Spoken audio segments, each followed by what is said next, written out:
जय श्री राम। चलिए आज हम श्री भागवत का 16वां अध्याय काल्य पर कृपा का अध्ययन करेंगे। कैसे श्री हरि भगवान विष्णु जी ने उनका उद्धार किया, आइए अध्ययन करते हैं। श्री शुक्रदेव जी कहते हैं कि परीक्षित, भगवान श्री कृष्ण ने देखा कि महाविषधर कालिया नाग ने यमुना जी का जल विषैला कर दिया। तब यमुना जी को शुद्ध करने के विचार से उन्होंने वहां से उस सर्प को निकाल दिया। राजा परीक्षित ने पूछा, ब्राह्मण, भगवान श्री कृष्ण ने यमुना जी के अगाध जल में किस प्रकार का सर्प का दमन किया? फिर कालिया नाग तो जलचर जीव नहीं था, ऐसी दशा में वह अनेक युगों तक जल में क्यों और कैसे रहा, सो बतलाइए। ब्रह्मा स्वरूप महात्मन भगवान अत्यंत है, वे अपनी लीला प्रकट करने से स्वच्छंद विहार करते हैं। गोपाल रूप से उन्होंने जो उदार लीला की है वह तो अमृत स्वरूप है, भला उसके सेवन से कौन तृप्त हो सकता है? श्री शुक्रदेव जी ने कहा कि हे परीक्षित, यमुना जी के कालिया नाग का एक कुंड था, उसका जल विष की गर्मी से खोलता रहता था, यहाँ तक कि उसके ऊपर उड़ने वाले पक्षी भी झुलसकर उसमें गिर जाते थे। उसके विषैले जल की उतांग तरंगों का स्पर्श करने तथा उसकी छोटी बूंद से लेकर जब वायु बाहर आती थी और उसके घास पात वृक्ष पशु पक्षी आदि स्पर्श करते थे, वे उसी समय ही मर जाते थे। परीक्षित, भगवान का अवतार तो दुष्टों का दमन करने के लिए होता है। तब उन्होंने देखा कि उस सांप का विष बड़ा प्रचंड भयंकर और वह भयानक विष उसका महान बल तथा उसके कारण जो मेरे विहार का स्थान यमुना जी भी दूषित हो गया। तब श्री कृष्ण अपनी कमर का फेंटा कसकर एक बहुत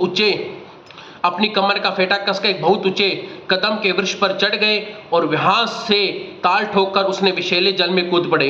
यमुना जी का जल सांप के विषय कारण पहले ही खोल रहा था, उसकी तरंगे लाल पीली अत्यंत भयंकर उठ रही थी। पुरुषोत्तम भगवान श्री कृष्ण के कूद पड़ने से उसका जल उछलने लगा। उस समय कालिया दह का जल उधर उधर उछलकर 400 हाथ तक फैला। अत्यंत बलशाली भगवान श्री कृष्ण ने उसमें कोई आश्चर्य की बात नहीं है। प्रिय परीक्षित, भगवान श्री कृष्ण कालिया में कूदकर अतुल बलशाली मतवाले गजराज के समान जल उछालने लगे। इस प्रकार जल की कीड़ा करने पर उनकी भुजाओं की टक्कर से जल में बड़े जोर सा शब्द होने लगा। आंख से ही सुनने कालिया नाग ये आवाज सुनी, देखा कोई निवास स्थान पर तिरस्कार कर रहा है। उससे यह सहन न हुआ, वह चिढ़कर भगवान श्री कृष्ण सामने आ गया।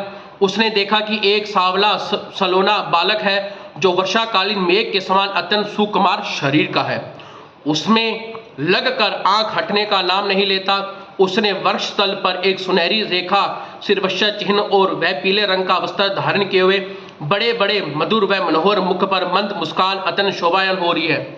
चरण इतने सुकुमार चंदन है कि मानो कमल की गद्दी हो रही है। इतना आकर्षण रूप होने पर जब कालिया नाग देखा, बालक तनिक भी डर कर उस विषैले जल में मोह से खेल रहा था। तब उसका क्रोध और भी बढ़ गया और श्री कृष्ण मर्म स्थानों में डसकर उसके शरीर के बंधन से जकड़ लिया। भगवान श्री कृष्ण नाग फांस से बंध कर निश्चेष्ट हो गए। यह देखकर उसके प्यारे सखा गवाल बाल बहुत पीड़ित हुए। उसी समय पर दुख, पश्चाताप और भय से मूर्छित होकर पृथ्वी पर गिर पड़े, क्योंकि उन्होंने अपने शरीर, सदन, धन संपत्ति, स्त्री, पुत्र, भोग, कामनाएं सब कुछ भगवान श्री कृष्ण को ही समर्पित करके रखा था। गाय, बैल, बछिया और बछड़े बड़े दुख से डकराने लगे। श्री कृष्ण ओर से उनकी टांगें बंध रही थी। वे डरकर इस प्रकार खड़े हुए कि मानो कोई रो रहा है। उस समय उनका शरीर हिलता डोलता न था। इधर वज्र में पृथ्वी, आकाश, शरीर में बड़े भयंकर तीनों प्रकार उत्पाद उठ खड़े हुए, जो इस बात की सूचना दे रहे थे कि बहुत ही शीघ्र कोई अशुभ घटना घटने वाली है। नंद बाबा आदि गोपों की उन अशुकुनों को देखा तो पीछे यह जाना कि आज श्री कृष्ण बिना बलराम के ही गाय चराने चल पड़े। वे भय से व्याकुल हो गए और वे भगवान का प्रभाव नहीं जानते थे। इसलिए अशुकुनों को देखकर उनके मन में यह बात आई कि आज तो श्री कृष्ण की मृत्यु हो गई है। उसी क्षण दुख शोक भय से आतुर हो गए हैं। क्यों ना हो श्री कृष्ण उनके प्राण मन सर्वजस, जो कि प्रिय प्रसिद्ध वज्र के बालक, वृद्ध और स्त्रियों का स्वभाव गायों जैसा वात्सल्य पूर्ण था। वे मन ही मन ऐसी बातें अत्यंत दीन हो गए कि अपने शरीर कन्या को देखने की उसका लालसा से घर द्वार छोड़कर निकल पड़े। बलराम जी स्वयं भगवान के स्वरूप और स्वयं शक्तिमान उन्हें सब जब वज्रवासियों को इतना काट कर इतना आतुल देखा तो उन्होंने हंसी आ गई, परंतु कुछ बोलने नहीं, चुप ही रहे, क्योंकि छोटे भाई श्री कृष्ण प्रभाव भली बाती था। वज्रवासी अपने प्यार श्री कृष्ण को ढूंढने लगे। कोई अधिक कठिनाई नहीं हुई, क्योंकि मार्ग में उन्होंने भगवान के चरण चिन्ह मिलते देखे, जो कमल अंकुश आदि से युक्त होने के कारण उन्हें पहचान होती है। इस प्रकार यमुना तट की ओर जाने लगे।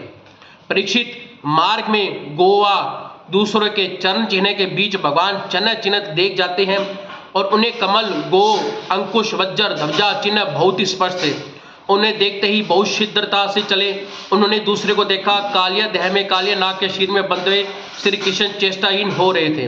कुंड के किनारे पर ग्वाल बाल अचेत पड़े हुए और गोए, बैल, बछड़े आदि बड़े आतस्वर से डकरा रहे थे। सब देख कर वे सब गोप अत्यंत व्याकुल और अंत में मूर्छित हो गए।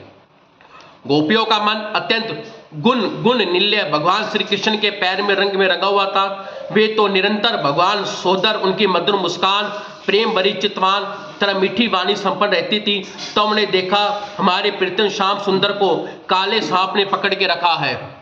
तब उनके हृदय में बड़ा दुख हुआ और बड़ी जलन हुई। प्राण वल्लभ जीवन समर के बिना उनके तीनों लोगों को सुनने दिखने लगे। माता यशोदा जो अपने लाडले लाल के पीछे काले दहन में कूदने जा रही, परंतु गोपियों ने उन्हें पकड़ लिया। उसके हृदय में वैसी पीड़ा थी, उसकी आंखों में आंसू की झड़ी लगी हुई थी। सबकी आंखों में श्री कृष्ण मुख कमल पर लगी हुई थी, जिसके शरीर में चेतना थी। वे वज्र मोहन, श्री कृष्ण, पूतनावध आदि का प्यारी प्यारी ऐश्वर्य की लीला कह सहक कर यशोदा जी को धीरज बांधने लगी, किंतु अधिकांश तो मुर्दों की तरह पड़ी रही थी। परीक्षित, नंद बाबा आदि जीवन प्राण तो श्री कृष्ण थे। वे श्री कृष्ण के लिए कालिया देह में घुसने लगे। यह देखकर श्री कृष्ण प्रभात जानने की भगवान बलराम जी ने किन्हीं को समझा बुझाकर, किन्हीं को बलपूर्वक और किन्हीं को हृदयों में प्रेरणा में रोक दिया। परीक्षित, वह यह सांप तो शरीर में बंध जाना श्री कृष्ण मनुष्य जैसी एक लीला है। जब उन्होंने देखा वज्र में सभी लोग स्त्री बच्चों के साथ इस प्रकार अत्यंत दुखी है, तो सचमुच मेरे सिवा उनका कोई दूसरा सहारा नहीं है।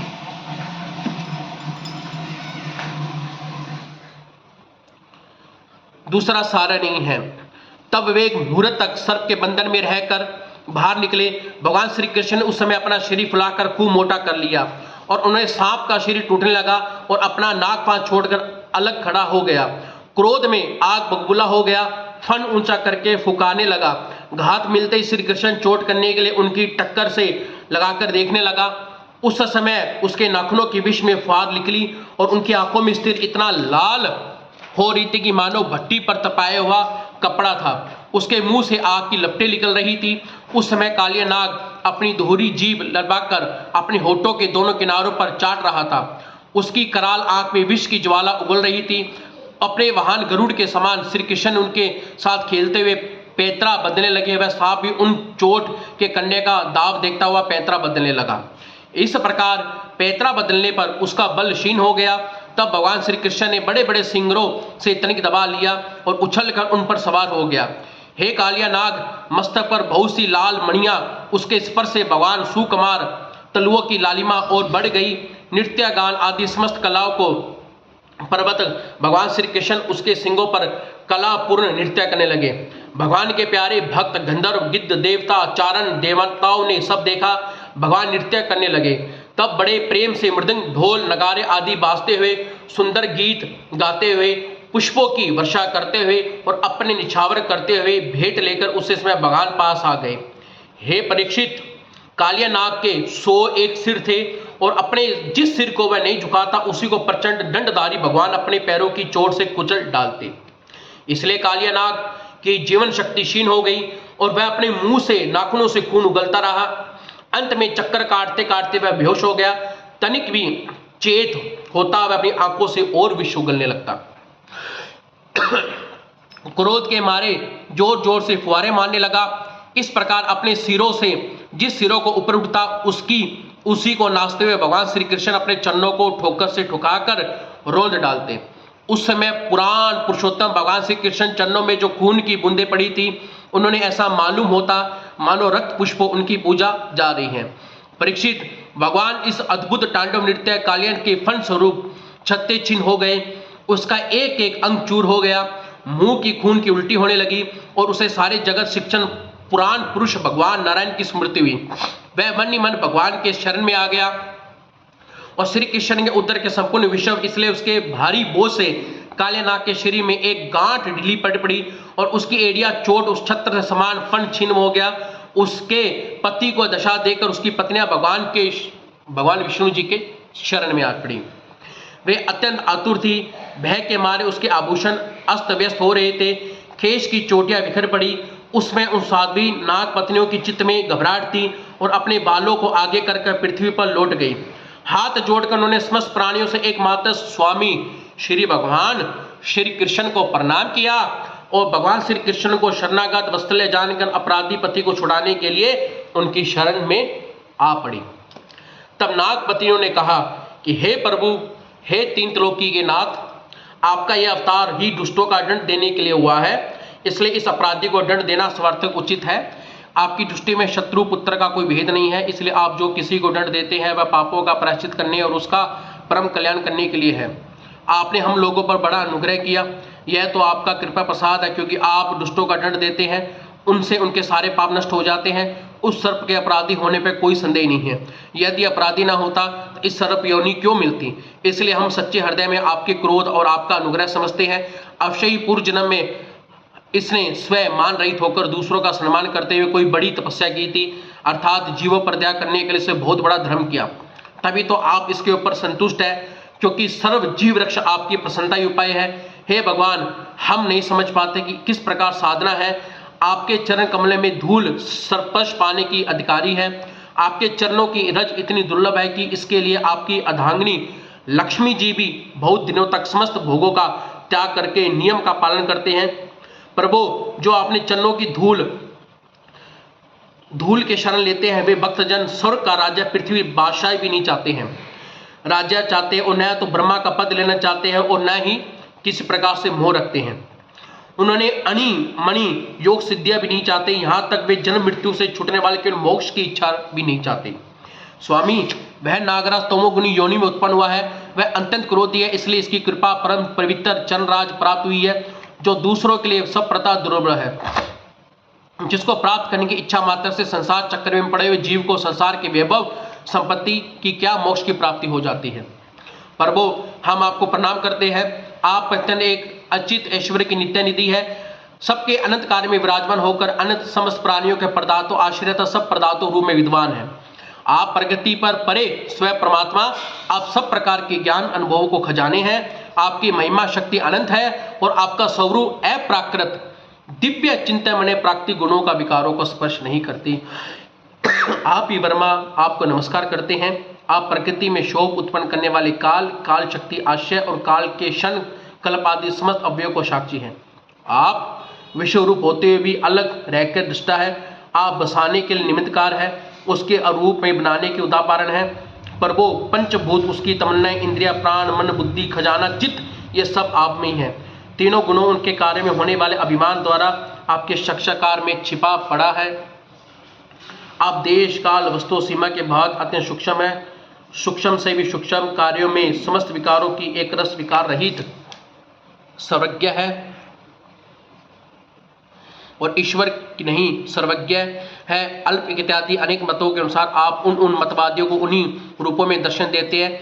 समस्त शब्दों को अर्थों में आप शब्दों को रूप में तर्क दोनों का संबंध जोड़ने वाली शक्ति भी आप है। हम आपको नमस्कार करते हैं। प्रत्यक्ष अनुमान आदि जितने भी प्रणाम है उनको प्रणामित करने के मूल आप ही है। समस्त शास्त्र आपसे निकले हैं, आपका ज्ञान ही स्वयं सिद्ध है और आप ही मन को लगाने की विधि और सबको वहीं से हटाने का आज्ञा प्रवृत्ति निर्वृत्त है। इन दोनों मूल वेद स्वयं आप है। हम आपको बारंबार नमस्कार करते हैं। आप शिव सत्य वसुदेव के पुत्र वासुदेव, शंकर, परुगन, अनिरुद्ध, इस प्रकार चतुर्भुज में रूप में आप भक्तों का यादवों के स्वामी श्री कृष्ण आपको नमस्कार करते हैं। आप अनंत काल उसकी वृत्तियों प्रकाशन इन्हीं के द्वारा अपने आप को ढक लेते हैं। अनंत काल और वृत्तियों द्वारा आपको स्वरूप का कुछ संकेत मिलता है। आप उन गुणों उनकी वृत्तियों में साक्षी व स्वयं प्रकाश है। हम आपको नमस्कार करते हैं। आप मूल प्रकृतियों में नृत्य विहार करते हैं। समस्त स्थूल और सूक्ष्म जगत की प्राप्ति सिद्ध आपसे होती है। हरिकेश, आप मननशील आत्मा और मौन का ही स्वभाव, आपको नमस्कार। आप स्थूल सूक्ष्म समस्त गतियों को जानने वाला, सबके साक्षी, आप नाम रूपा विश्व प्रचंड के निषेध के अविधि उसके अधिष्ठान होने के कारण विश्व रूप, आप विश्व के अध्याय अपवाद के साक्षी है। वह अज्ञान द्वारा सत्य प्रवृत्ति ज्ञान रूप के द्वारा अत्यंत निवृत्ति कारण आपको हम नमस्कार करते हैं। आज का ये 16वां अध्याय यहीं संपूर्ण हुआ। जय सीताराम।